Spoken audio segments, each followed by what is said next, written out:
A millionaire CEO's car broke down on a lonely mountain road, only to be fixed by a single dad who happened to be her first love from 15 years ago.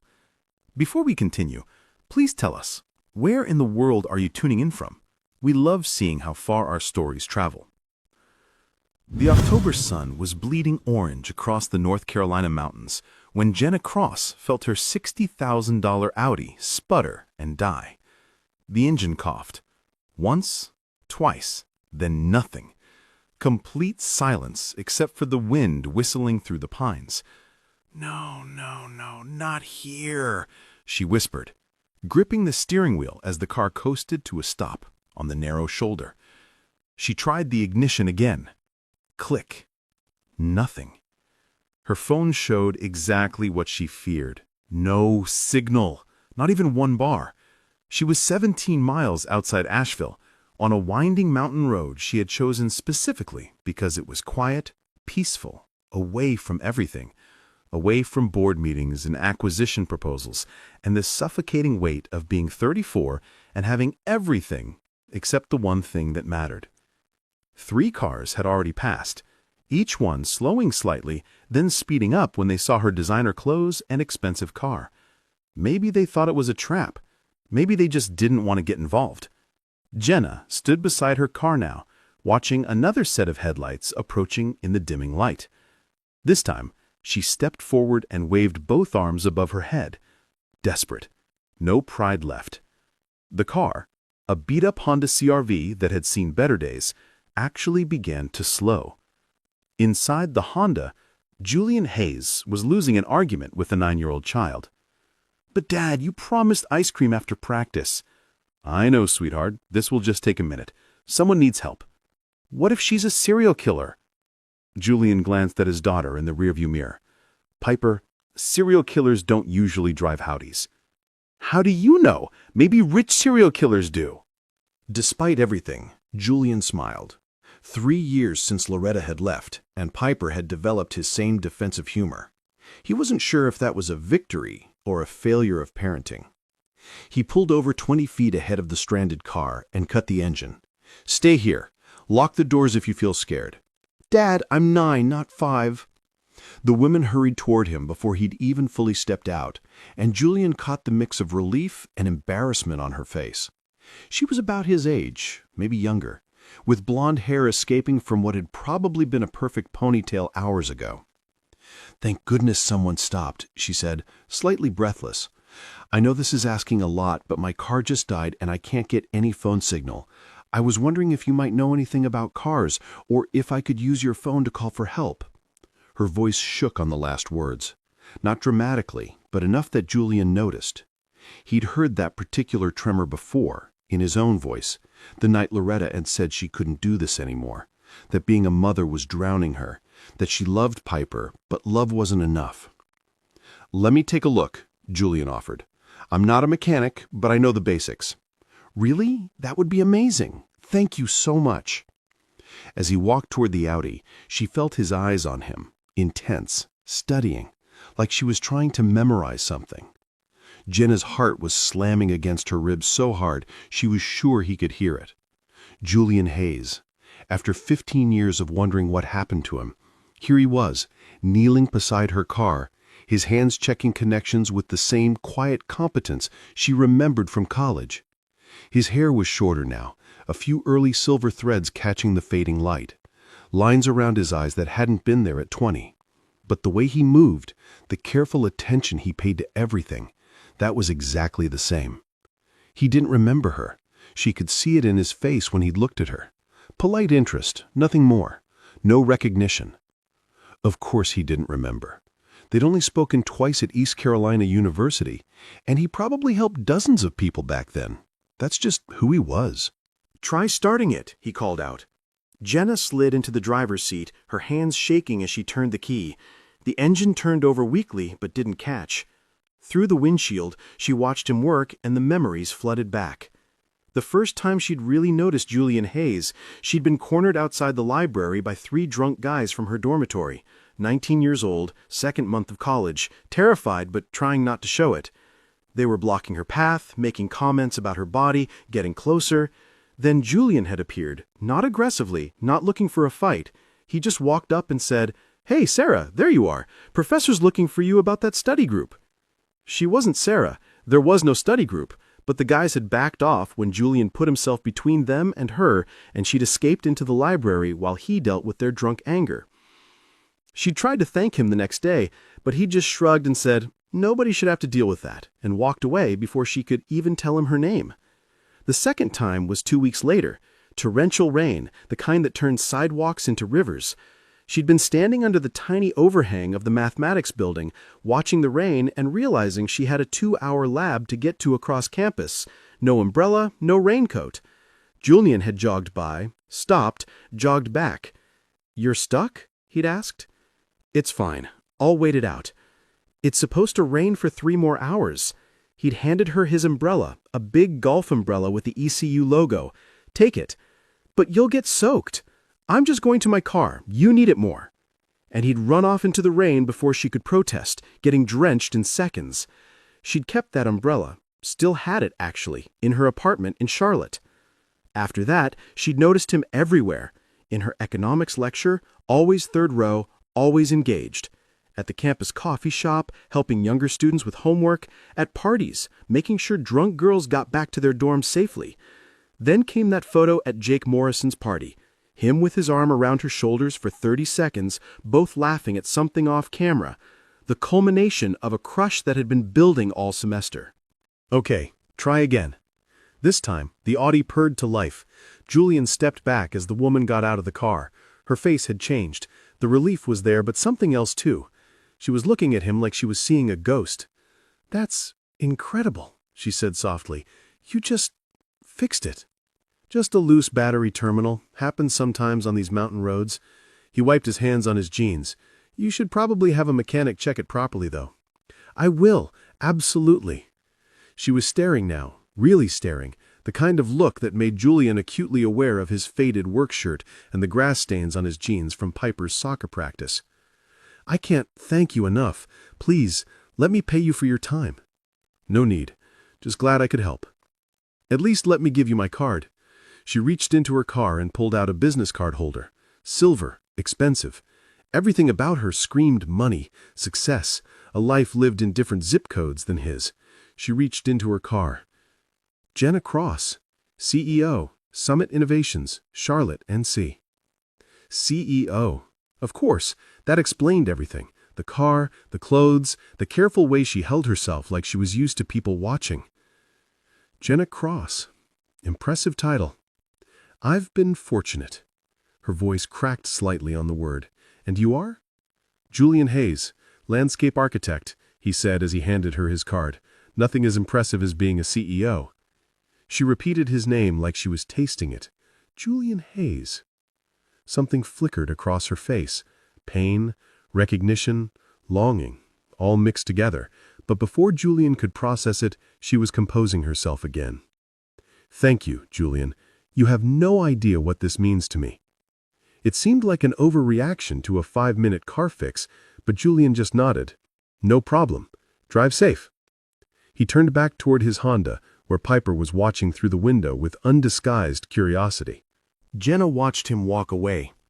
Watched him get into his beat-up Honda with a child in the front seat. A daughter. Had to be, with the same thoughtful eyes. Watched him pull away without looking back. Her legs gave out. She sat down hard on the guardrail, pressing her palms against her eyes. She'd come to Asheville to clear her head. 3 days away from the Charlotte office, from the board breathing down her neck about the next acquisition, from the endless parade of men her friends kept trying to set her up with. "You're 34, Jenna. You can't wait forever." But she'd been waiting. Waiting for something she couldn't even name. A feeling she'd had once in college for a boy who gave her his umbrella in the rain. She'd lost track of Julian completely after he dropped out. No social media, no LinkedIn, nothing. Like he'd vanished from the earth. She'd wondered 1,000 times what happened to him, where life had taken him, if he ever thought about the girl whose name he never even knew he'd saved. And then her car had broken down, and Julian Hayes had stopped to help, and suddenly 15 years collapsed into nothing.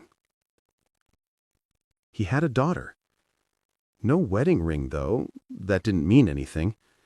The careful way he'd looked back at the car, checking on the child.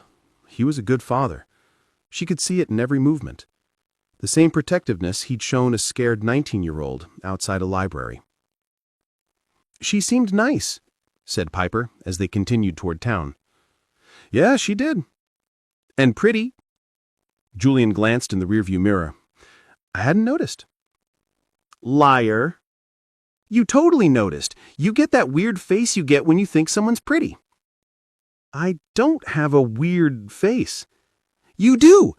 It's like this." Piper scrunched up her features in an exaggerated expression that looked like nothing any human had ever done. "That's disturbing, Pipe." "So, are we still getting ice cream?" "Yes, we're still getting ice cream." They drove in comfortable silence for a few minutes, the mountain road winding toward town. Julian's mind kept drifting back to the woman, Jenna, the way she'd looked at him, the way her voice had broken when she'd said his name. "Dad?" "Yeah? Do you think Mom would care if you dated someone?"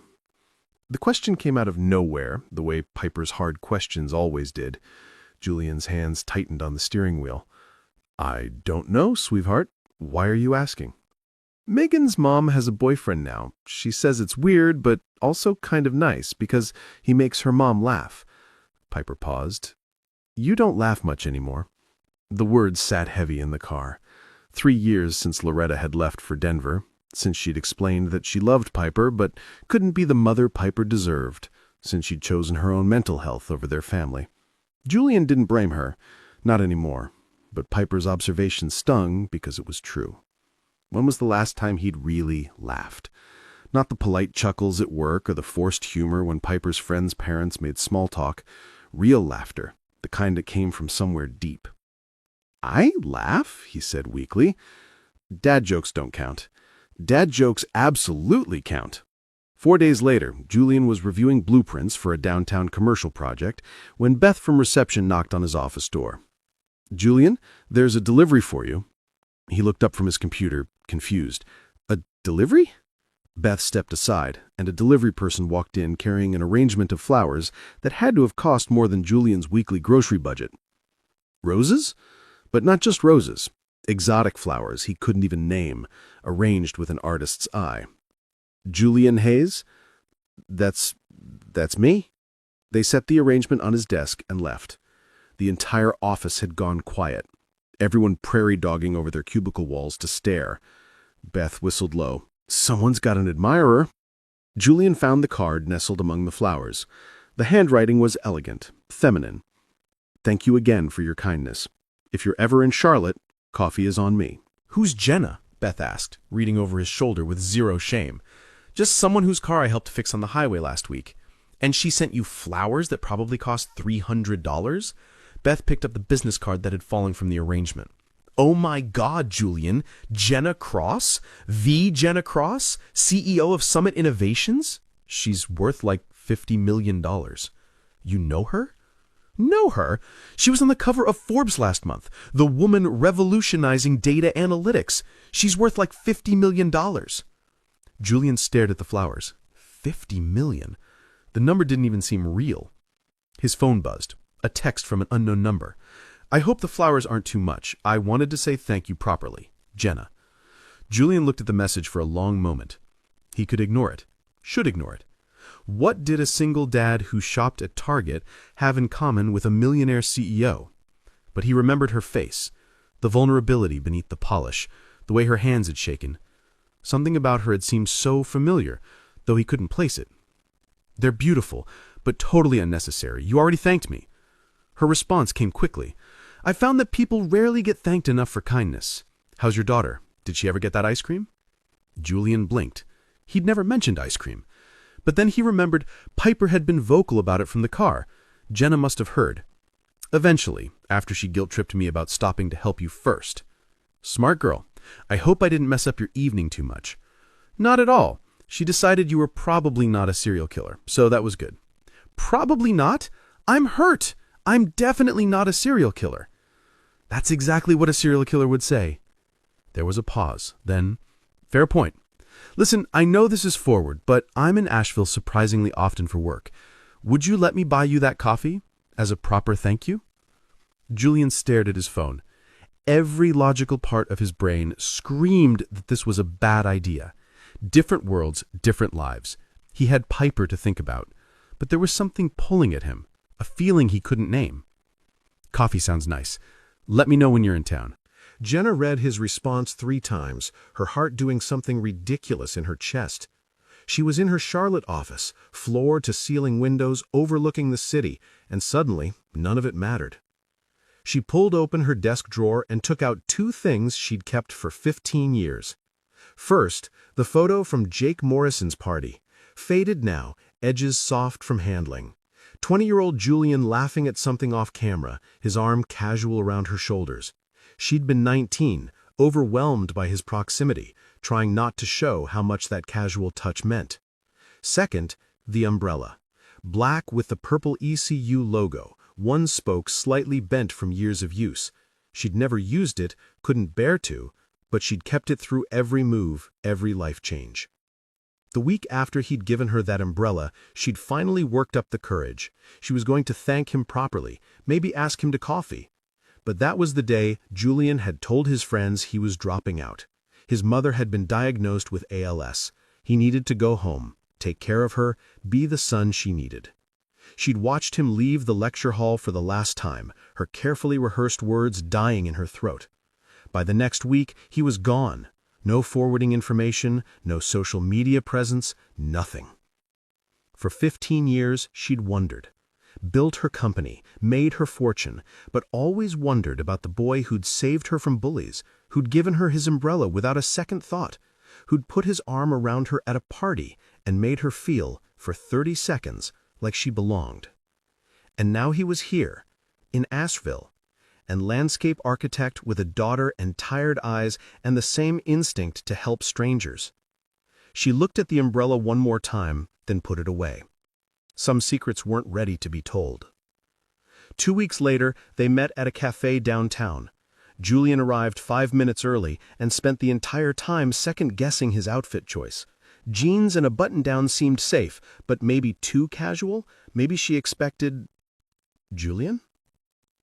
He turned. Jenna stood behind him, and for a second he forgot how to breathe. Not because she looked like a millionaire CEO. She didn't. She wore jeans and a soft gray sweater, her hair down and catching the afternoon light. She looked normal. Beautiful, but normal. And somehow familiar. Something about her eyes. "Hi," he said, standing awkwardly. "You found it okay? Google Maps is a miracle of modern technology." She smiled, but he caught the nervousness underneath. "Should we—" They ordered, coffee for him, tea for her, and found a corner table. For a moment, neither spoke. "This is weird, right? This is weird. Sending $300 of flowers to someone who fixed your car for 5 minutes? Little bit weird." She laughed, and the sound pulled at something in Julian's memory. "In my defense, you also refused payment." "In my defense, it was literally tightening one bolt. A bolt I couldn't have tightened, hence the flowers." They fell into conversation easier than Julian expected. She asked about his work, actually listened when he explained the different challenges of residential versus commercial landscaping. She laughed at his terrible jokes. She asked about Piper with what seemed like genuine interest. 9 is such a great age. Old enough to have real conversations, young enough to still think their parents know everything. "Piper hasn't thought I knew everything since she was 6, Julian admitted. "These days, she mostly thinks I'm an idiot who can't remember to charge his phone." "You forget to charge your phone?" "Constantly. Drives her crazy. Last week, I missed recording her soccer goal because it was dead." The familiar guilt settled in his stomach. Parent of the year, right here. Jenna's expression softened. "You showed up. That's what matters." "You sound like you have experience with this stuff." "No kids of my own, but I had a dad who never missed a swim meet, even when he was working 3 jobs. He died when I was in college. Heart attack at 48. I'm sorry. It was a long time ago. Actually, it was right around the time..." She stopped. "Around the time what?" Nothing, just it was a hard period. Dad dying, other things changing. You know how college is. Julian studied her face. There was something she wasn't saying, but he didn't push. Everyone had their secrets. "Tell me about Piper," she said, changing the subject. "What's she like?" So Julian told her about Piper's obsession with photography, her fierce protection of kids who got picked on, her elaborate schemes to get him to agree to a dog. He told her about the hard parts, too, the Mother's Day cards Piper made but had no one to give to, the questions about why Loretta had to leave, the way she sometimes went quiet and he knew she was processing something too big for 9 years old. "You're a good dad," Jenna said softly. "I'm trying. That's all any of us can do." When they parted ways 2 hours later, Jenna hesitated. "Same time next week?" Julian knew he should say no. Knew this was complicated and messy and probably knowing nowhere good. "I'd like that," he said instead. It became their routine. Every Tuesday afternoon, they'd meet at the same cafe. Jenna would drive 2 hours from Charlotte, always arriving exactly on time, always with that mix of nervousness and excitement. By their 4th meeting, Julian had stopped questioning it. By their 6th, he brought Piper. "Piper, this is my friend Jenna. Jenna, this is Piper." Piper studied Jenna with those 2 smart eyes. "You're the car lady." "That's me. The woman whose car your dad heroically saved." "He just tightened something. He fixes stuff all the time." Piper paused. "You sent really nice flowers." "Too nice?" "Mom says..." Loretta, I mean, she says that when someone does something too nice, they usually want something." Julian felt his face burn. "Piper..." "It's okay," Jenna said calmly. "That's actually pretty good advice, but sometimes people do nice things just because they want to, no agenda." Piper considered this. "Do you have kids?" "No." "Do you want kids?" "Piper, I'd like to, someday, with the right person." "My dad's single." Julian wanted the floor to open and swallow him whole. "Okay, Pipe, that's enough interrogation for today." But Jenna was laughing, really laughing. "Good to know." 3 months into their Tuesday meetings, everything changed. They were walking through the botanical gardens, Julian's favorite place in Asheville. He'd finally gotten comfortable enough to suggest somewhere other than the cafe. Piper was ahead of them, taking pictures with Jenna's expensive camera that Jenna had casually handed over like it wasn't worth more than Julian's monthly salary. "She has a good eye," Jenna said, watching Piper frame a shot of light through leaves. "She gets that from her mom. Loretta was always the artistic one." It was the first time he'd mentioned his ex-wife by name, without the usual twist of pain. "Do you mind if I ask what happened?" Jenna said carefully. Julian was quiet for a moment, watching his daughter explore. She tried. For 6 years, she really tried. But being a mother was killing her. Not dramatically, just slowly, like drowning in inches of water. The day she left, she said she loved Piper, but that love wasn't enough. She needed to save herself before she destroyed all of us. That must have been devastating. It was. But also, Julian paused. It was also a relief to stop pretending. She's better now, in Denver. She's in therapy, has a job she loves. She sends Piper postcards. And Piper? Piper's angry, hurt, confused, but also okay mostly. Kids are resilient. He looked at Jenna. "What about you? Ever been married?" "Engaged once. To a perfectly nice investment banker who looked perfect on paper." She smiled ruefully. "I called it off 3 weeks before the wedding." "What happened?"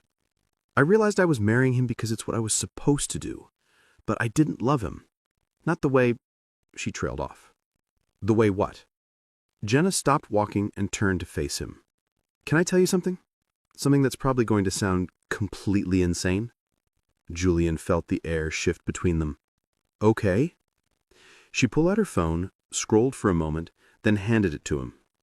"Do you remember this?" The photo on the screen was old, slightly pixelated, a group of college students at what looked like a house party.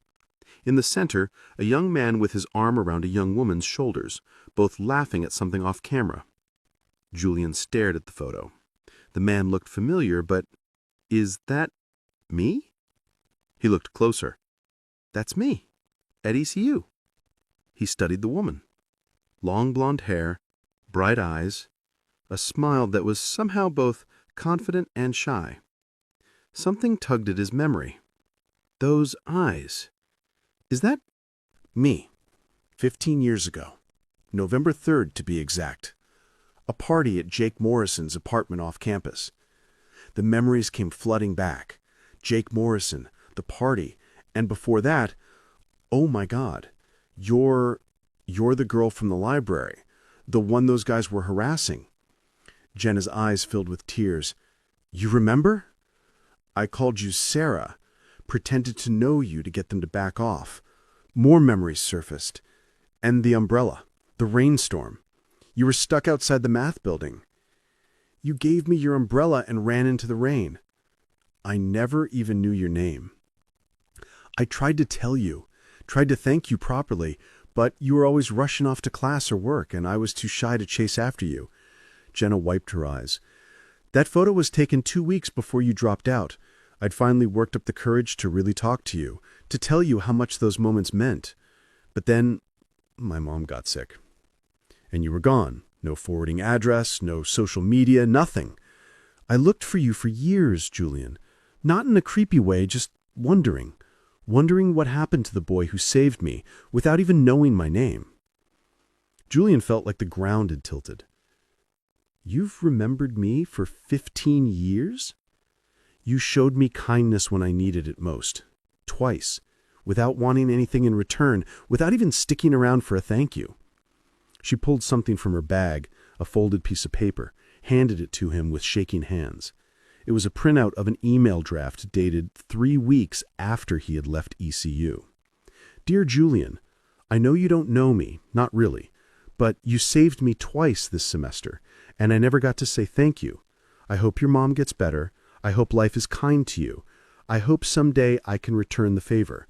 The girl you called Sarah. I never sent it, Jenna said. I didn't have your email, but I kept it, rewrote it 100 times over the years.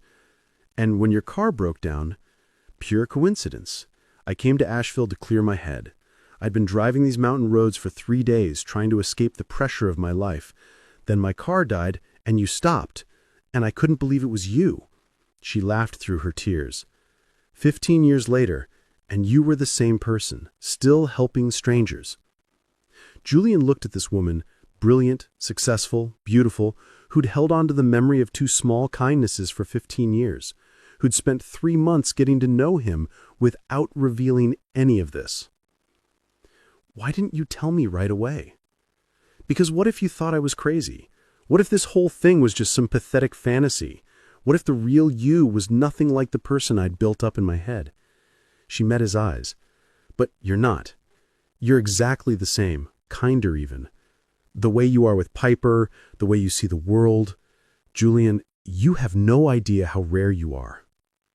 Julian thought about the last 3 months, the easy conversations, the way she'd fit into his and Piper's life, the way Tuesday had become the day he looked forward to most, the familiar feeling he'd had since that first coffee. Now he understood why. I should probably be freaked out by this, he said finally. Are you? No, I'm honored, I guess, that you remembered, that those small moments meant something. They meant everything. You showed a scared 19-year-old that there were still good people in the world. Dad, Miss Jenna! Piper came running back with the camera. I took the most amazing picture of a butterfly. You have to see. She showed them the photo, a monarch, wings spread, caught in perfect light. That's beautiful, Pipe, Julian said. Can we print it? I want to put it on my wall. Of course, Jenna said. I'll have it printed professionally if you want. Really? Piper's eyes went wide. Then, are you guys dating now? Julian choked on air. Piper. Because Megan says when adults go on walks in gardens and look at each other the way you're looking at each other, that means they're dating. Jenna knelt down to Piper's level. How would you feel about that, if your dad and I were dating? Piper considered this seriously. Would you be around more? If you wanted me to be.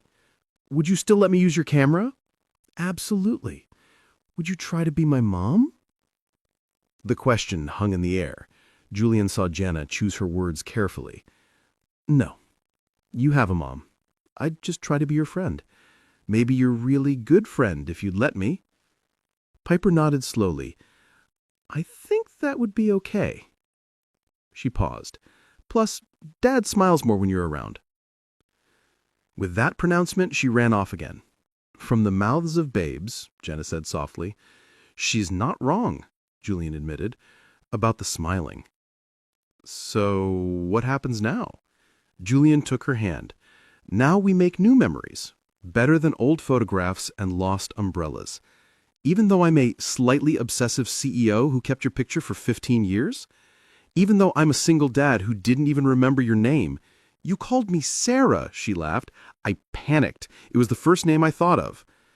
They stood there, hands clasped, 15 years of separation dissolving in the afternoon light. "This is probably a terrible idea," Jenna said. "The worst," Julian agreed. "Want to do it anyway?" "Absolutely." 6 months later, Julian stood in his kitchen, making Saturday morning pancakes while Piper and Jenna sat at the table, heads bent together over Jenna's laptop. "See if you adjust the exposure here," Jenna was saying, showing Piper something in the photo editing software. "Oh, that's so much better," Piper bounced in her seat. "Can we do the one from the butterfly garden next?" Julian smiled, flipping a pancake. 6 months of Jenna driving from Charlotte every weekend. 6 months of Tuesday coffees, turning into Friday dinners, turning into Saturday mornings like this. 6 months of watching his daughter bloom under Jenna's quiet attention. His phone buzzed on the counter. "Dad, battery warning." "Dad, your phone's dying again," Piper said without looking up. "Julian, you're hopeless," Jenna laughed, but she was already pulling a charger from her bag. "In my defense—" "You have no defense," both Jenna and Piper said in unison, then laughed. Julian watched them, these two people who'd become his world.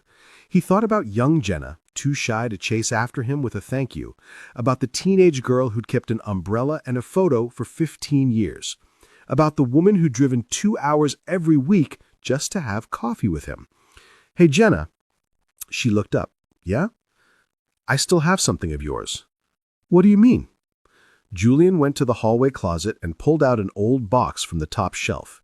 Inside, among college textbooks and old papers, was a purple ECU umbrella, carefully preserved. "You kept it?" Jenna gasped. "Found it when I was packing to leave school. I always wondered who I'd lend it to. Figured if I kept it, maybe someday they'd find me and ask for it back." Jenna stood, tears streaming down her face. "Julian Hayes, are you saying you kept my umbrella too for 15 years?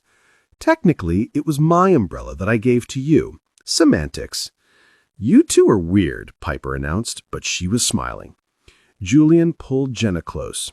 "Maybe we're just two people who knew, even then, that some things are worth holding on to. Even if we didn't know why," Jenna agreed. "Even if it took 15 years to figure it out." Later that evening, after Piper was in bed, they sat on the porch, the old umbrella between them like a bridge across time. "I have something to tell you," Jenna said. "Okay." "I'm opening an Asheville office. I'm moving here." Julian turned to stare at her. "You're what?" "I'm tired of driving 2 hours for coffee. I'm tired of missing Piper's soccer games. I'm tired of pretending my life is in Charlotte when my heart is here. Jenna, I've spent 15 years waiting for my life to really begin. I'm done waiting." Julian kissed her then, really kissed her, with 15 years of missed opportunities dissolving between them. 1 year later, Julian stood in the botanical gardens, in the exact spot where Jenna had shown him the photo. Piper stood beside him, holding a small ring box and practically vibrating with excitement. "She's coming," Piper whisper shouted. "Dad, she's coming!" "I see her, Pipe. Calm down." "I can't calm down. This is the most exciting thing ever." Jenna approached, laughing at something on her phone, unaware of what waited for her.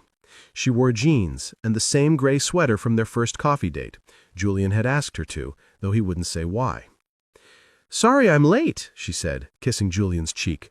"Conference call ran over, and why are you both looking at me like that?" "Miss Jenna," Piper said formally, "my dad has something to ask you."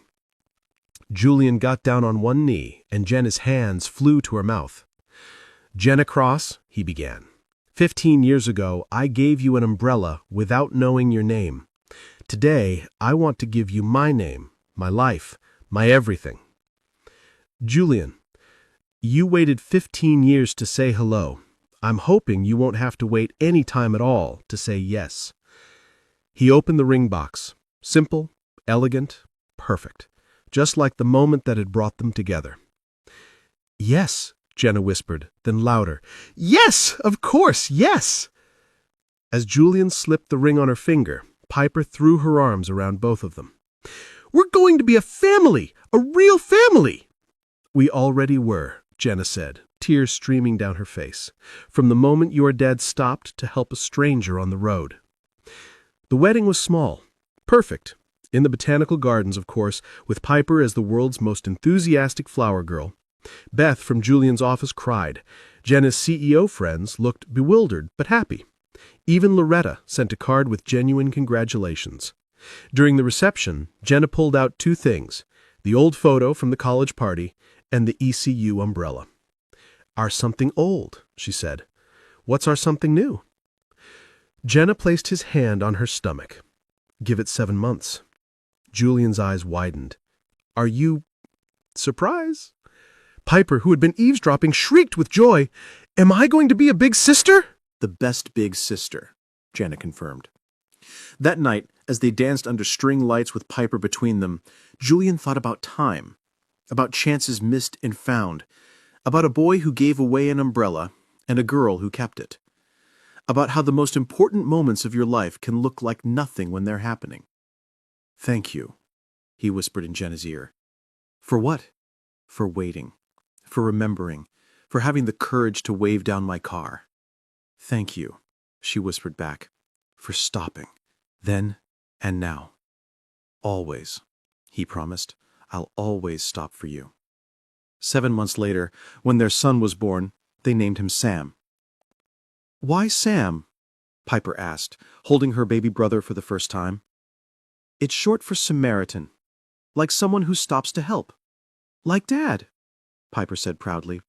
"Exactly like Dad," Jenna agreed, watching Julian cradle their son with the same gentle care he'd shown a stranger on a mountain road.